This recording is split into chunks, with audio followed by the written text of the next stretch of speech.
He wasn't the boss. He wasn't the face of the Gambino crime family. But in the dark corners of New York's underworld, everyone knew who truly held the power. His name was Aniello Neil Dellacroce, the man feared, respected, and obeyed by every gangster who dared whisper his name. Neil didn't crave the spotlight. He didn't need headlines or luxury mansions. He was the kind of man who controlled everything without ever being seen. He ruled from the shadows, calm, cold, and calculating, a silent force that shaped the destiny of America's most powerful crime family. He came from the old world, where loyalty was sacred, silence was law, and betrayal meant death. From the narrow streets of Little Italy to the smoky backrooms of Manhattan's Ravenite social club, Dellacroce became a legend, a man whose presence alone demanded silence. To the FBI, he was a ghost. To his enemies, he was a nightmare. And to one young gangster named John Gotti, he was a mentor. The man who taught him the rules of the Mafia and the art of power. This is not just another mob story.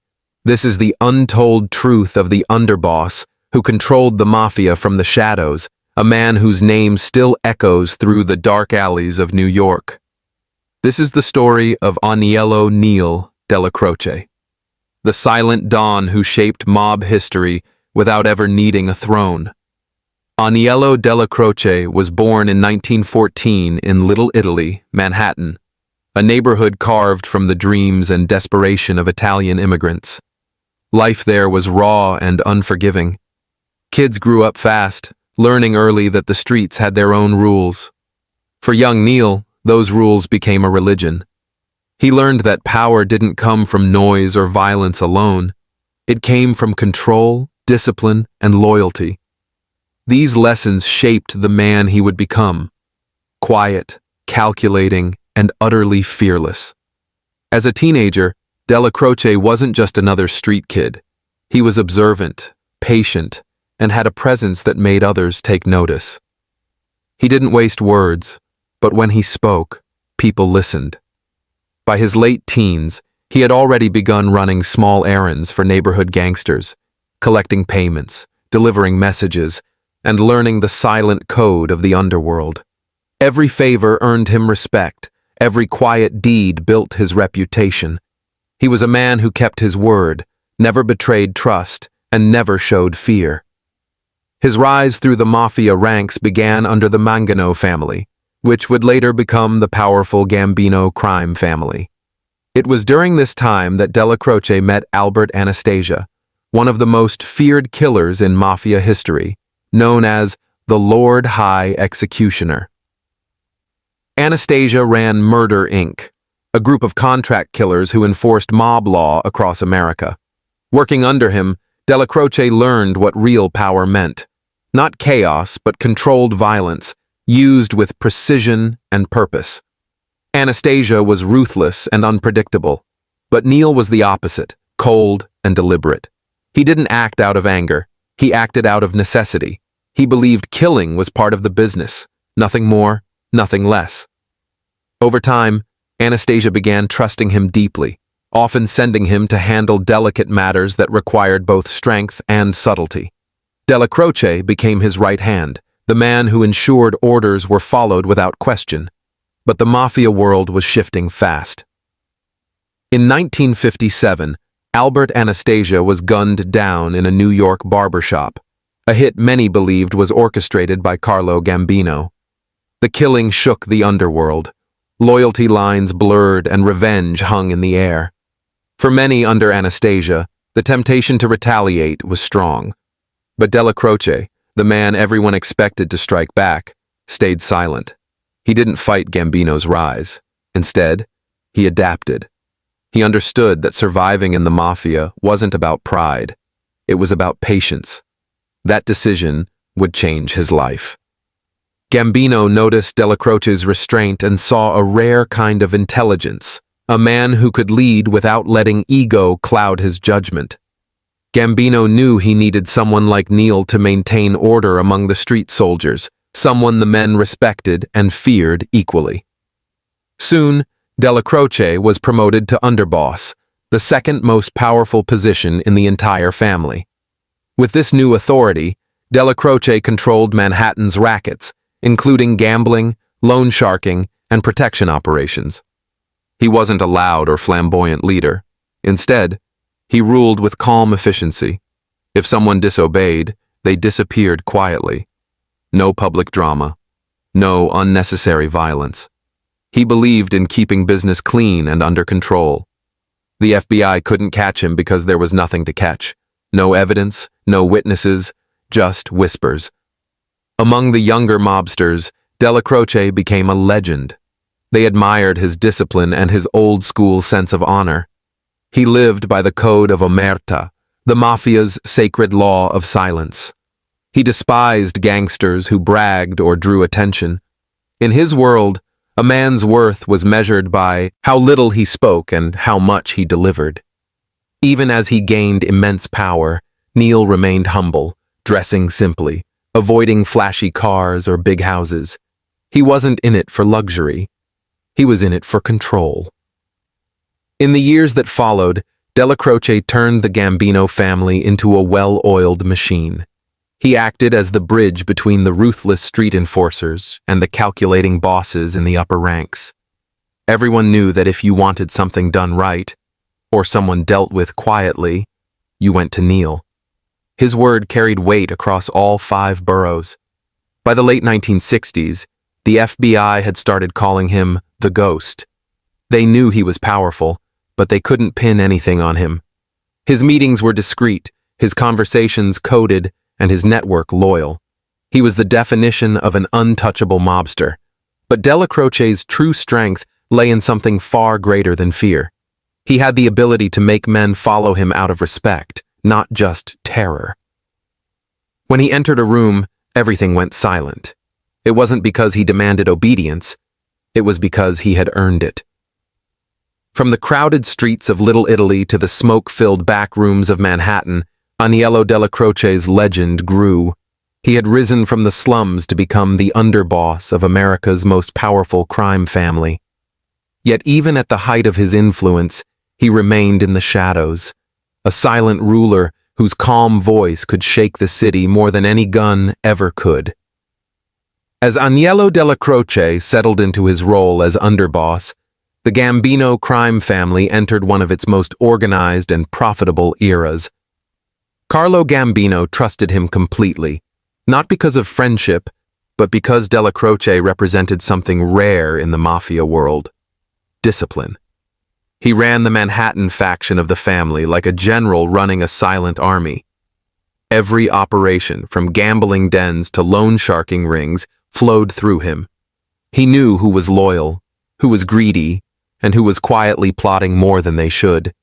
Nothing escaped his watchful eyes. The Ravenite social club, tucked away on Mulberry Street, became Dellacroce's headquarters.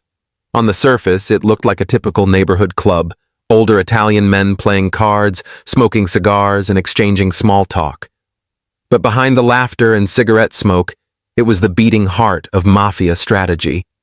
It was here that Dellacroce met soldiers, captains, and trusted associates, giving quiet orders that shaped the criminal landscape of New York. He ruled not by shouting, but through presence. Everyone who met him described the same feeling, a cold intensity that made your stomach tighten. He didn't need to threaten you. One look was enough. Dellacroce had a reputation for fairness, but also for swift, silent justice. If a man broke the rules, there were no long discussions, no warnings. The problem simply vanished, often overnight. What separated Dellacroce from other gangsters was his belief in the old code of Cosa Nostra, a way of life built on loyalty, respect, and silence. He often reminded his men that the Mafia wasn't about chaos or greed, but about balance. Money mattered, but discipline mattered more. "We are men of honor," he would say, "not thieves in the dark." Those who worked under him learned that lesson fast. In an age when many mobsters were becoming reckless, chasing fame or flaunting their wealth, Dellacroce stayed invisible. He avoided photographers, never used phones, and rarely trusted anyone outside his closest circle. The FBI called him a shadow that never left a footprint. Despite constant surveillance, they could never tie him directly to any major crime. There were no recordings, no informants, and no paper trail. He understood how to play the game better than anyone else, by never being seen playing it at all. But even within the shadows, Dellacroce's power was unmatched. His influence stretched across construction unions, trucking businesses, and illegal gambling operations. He managed money like a banker, and soldiers like a commander. To outsiders, it seemed impossible that one man could control so much with so little attention. Yet that was Dellacroce's genius, his ability to move the pieces without ever showing his hand. Inside the Gambino family, his authority was absolute. If a captain wanted approval for a move, they came to Neil. If there was tension between two crews, he settled it. And if someone was accused of betrayal, Dellacroce made the final call. His calm, methodical leadership prevented countless internal wars. Even rival families respected him, often sending messages through intermediaries just to avoid conflict. At the same time, Dellacroce was shaping the next generation of gangsters. Among them was a fiery, ambitious young man from Queens, John Gotti. Gotti admired Neil's control and presence. Where Gotti was loud and temperamental, Neil was cold and strategic. The two men formed an unlikely bond. Gotti saw in Dellacroce a father figure, while Neil saw in Gotti a reflection of his younger self, brave, fearless, but in need of discipline. Neil took Gotti under his wing, teaching him how the Mafia truly operated. He told him that power wasn't about who talked the loudest or who killed the fastest. It was about patience, respect, and timing. "Don't ever let your mouth write a check your hands can't cash," Neil once warned him. Those lessons would shape Gotti's rise in the years to come. While Dellacroce was training the next wave of mob leaders, the world outside was changing fast. The FBI had begun cracking down harder on organized crime. Hidden microphones appeared in social clubs, and undercover agents began infiltrating unions. Yet, despite the increasing pressure, the Gambino family under Dellacroce's structure remained untouchable. The FBI knew who he was, but not what he was doing. To them, Aniello Dellacroce was an enigma, a man with a terrifying reputation, but a spotless record. He didn't flaunt wealth, didn't drive expensive cars, and didn't leave trails of violence for law enforcement to follow. He was the kind of mobster that couldn't exist in the modern age, a silent ruler with absolute control. But beneath that quiet power, tension was beginning to build. Carlo Gambino was getting older and weaker, and whispers of succession filled the underworld. The streets buzzed with rumors. Who would lead after Gambino? Some said Dellacroce was the rightful heir. Others believed the boss would pass his empire to family blood. Neil didn't speak on it, at least not publicly, but everyone knew that when Gambino's reign ended, the balance of power would shift, and Dellacroce's loyalty, once again, would be tested like never before. When Carlo Gambino's health began to fail in the mid-1970s, the streets of New York grew tense. Every mobster knew that when a boss dies, blood usually follows. The Gambino family was the most powerful in America. Its empire stretched from construction and unions to international rackets, and whoever controlled it would become one of the most powerful men in organized crime.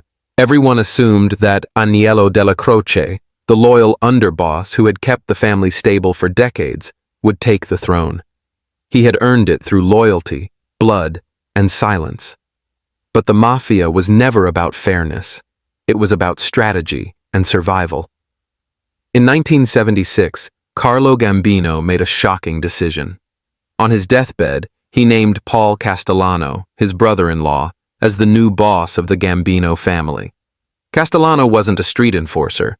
He was a businessman who preferred suits and boardrooms to back alleys. He represented a new kind of mafia, corporate, polished, and disconnected from the streets that had built the empire. For Dellacroce's faction, this was nothing short of betrayal. The man who had kept order for decades who had served faithfully under two bosses, was suddenly pushed aside. Dellacroce's men, the street soldiers, the killers, the traditional mobsters, were furious. Many expected Neil to retaliate, to take what was rightfully his by force. But Dellacroce didn't move a muscle. He called his men together and gave a single order: "We don't break the family." It was a moment that defined his leadership. He chose stability over revenge, understanding that open rebellion would destroy everything they had built. It was not weakness. It was control. Still, that decision created a permanent divide within the Gambino Empire. The family split into two factions.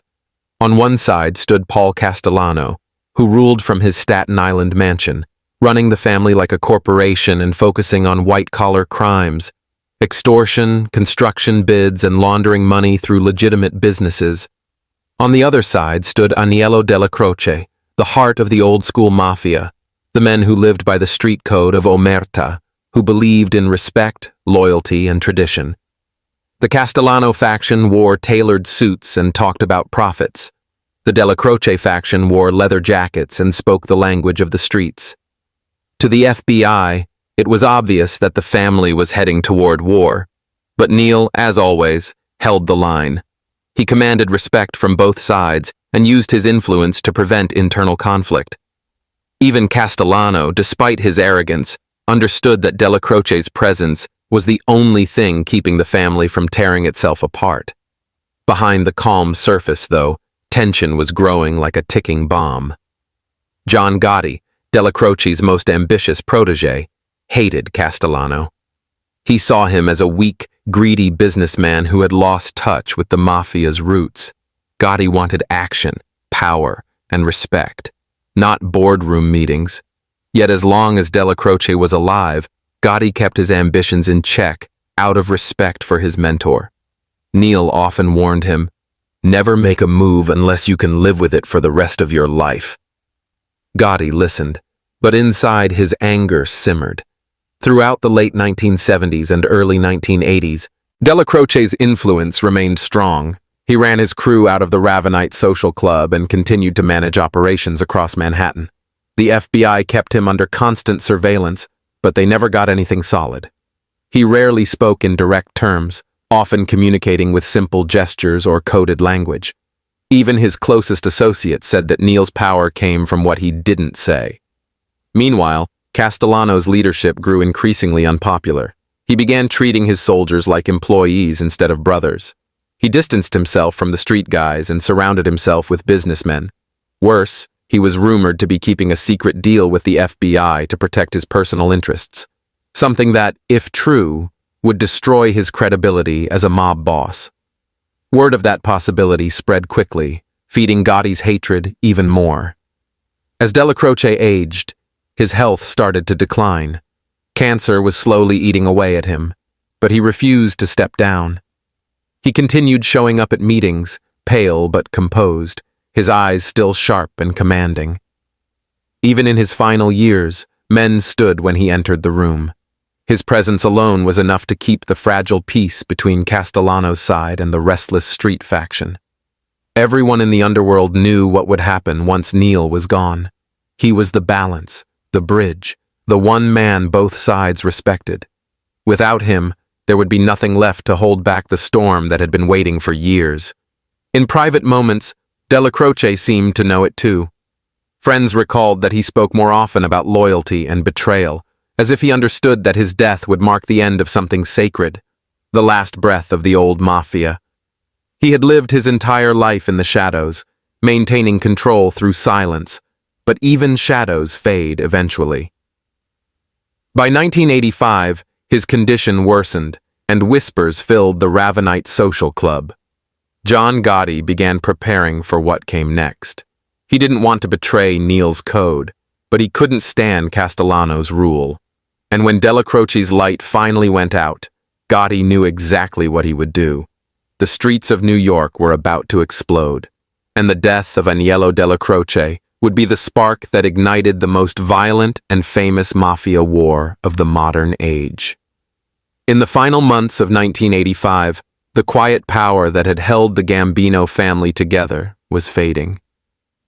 Aniello Dellacroce, the man who had ruled from the shadows for decades, was dying of cancer. He had spent his entire life enforcing the old ways of the Mafia, loyalty, silence, and honor. And now, he was forced to watch the organization he built begin to fracture under greed and ego. The once unbreakable code of Cosa Nostra was weakening, and Dellacroce knew there was nothing he could do to stop it. Even as his body failed him, Neil refused to slow down. He continued to meet with his men at the Ravenite social club, often pale and coughing but still commanding the same fear and respect as ever. The younger mobsters watched in silence, knowing they were in the presence of a dying legend. He didn't complain, didn't show pain, and never spoke about his illness.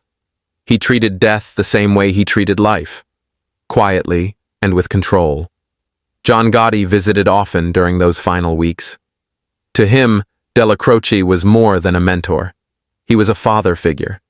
Gotti admired his strength, his code, and his unshakable calm. But beneath that respect was rage.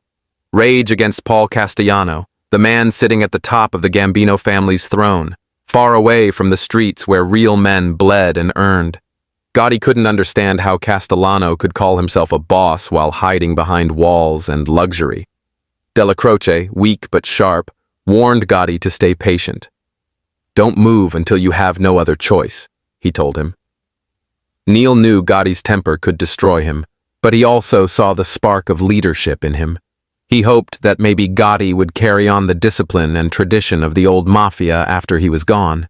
But deep down, Neil must have known that once he died, his teachings would die too. On December 2nd, 1985, Aniello Dellacroce passed away at his home in New York. He was 71 years old. When word spread through the underworld, the reaction was immediate and emotional. Even rival families paused to pay their respects. The FBI noted that hundreds of mobsters showed up to his wake, filling the funeral home with a silence thicker than the air. There were no loud conversations, no laughter, just quiet men in dark suits, paying tribute to the last of the old-school dons. But Dellacroce's death didn't just mark the end of a man. It marked the collapse of the fragile peace he had maintained. Within 2 weeks, everything he had worked for would explode into violence. On December 16th, 1985, just 14 days after Dellacroce's funeral, Paul Castellano and his driver, Thomas Bellotti, were gunned down outside Sparks Steakhouse in Midtown Manhattan.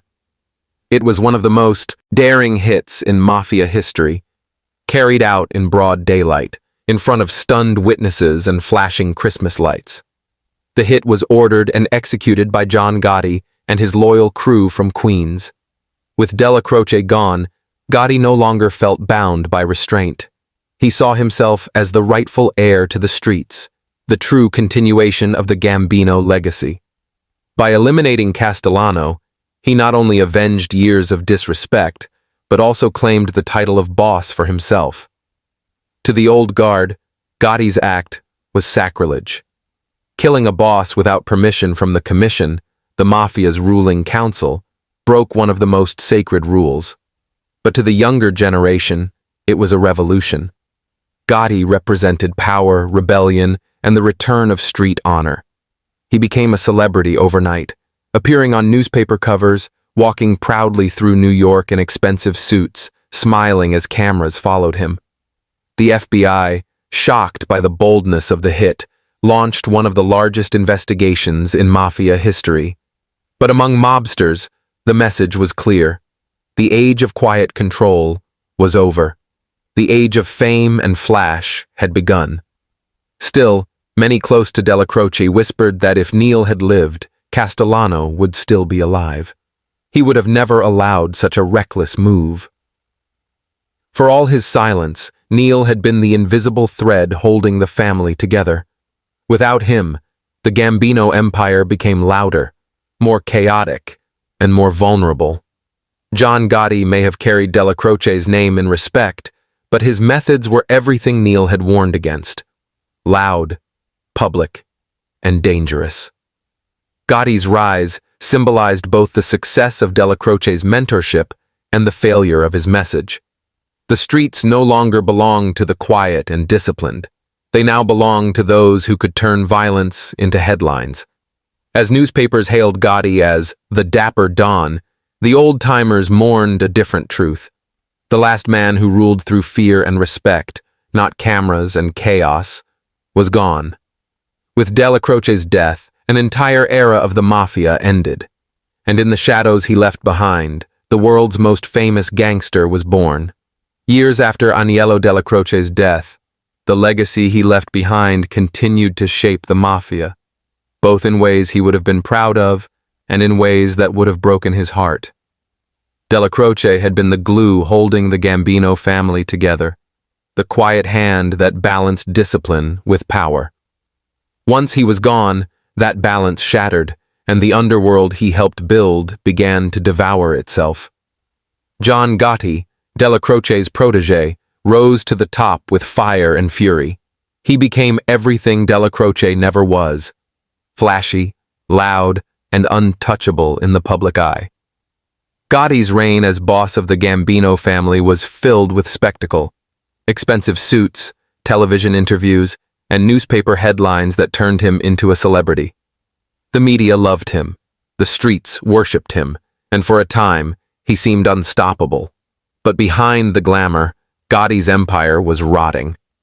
The FBI had never seen a mob boss so willing to put himself in front of cameras, and they took advantage of it.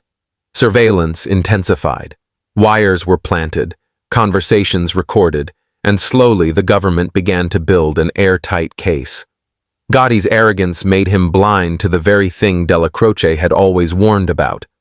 Visibility was vulnerability. Neil Dellacroce had lived by the code of omertà, silence above all. He believed that a true gangster should operate unseen, speaking little but doing much. To him, honor was in restraint, and strength was in secrecy. He despised attention, despised showing off wealth, and believed that the moment the world saw you, you had already lost. Gotti ignored all of that. By 1990, Gotti's flamboyance turned from strength to curse. The FBI captured hours of incriminating recordings, conversations where Gotti talked openly about murders, rackets, and betrayals. The tapes were like dynamite, blowing apart the illusion of the invincible Don. His underboss, Sammy the Bull Gravano, flipped on him, becoming one of the most notorious government witnesses in mob history. Gravano's testimony destroyed what little remained of the Gambino family's secrecy. In 1992, John Gotti was convicted on multiple counts of murder and racketeering and sentenced to life in prison without parole. The headlines called it the fall of the Dapper Don. The man who once walked proudly through Manhattan now lived behind bars, silenced, just like every other boss before him. If Dellacroce had been alive to see it, he might not have been surprised.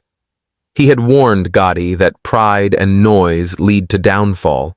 He knew the Mafia's true power lay in the shadows, not under the spotlight. Gotti's rise had been built on Neil's foundation, his discipline, his connections, his loyalty. But Gotti's downfall came from rejecting those very principles. For many in the underworld, Dellacroce became almost mythical after his death. He was remembered as the last of a dying breed, a gangster who lived by the old code, who demanded respect without needing to shout. FBI agents who investigated him admitted he was one of the few mobsters they quietly admired. Even his enemies acknowledged that he represented something pure, something lost.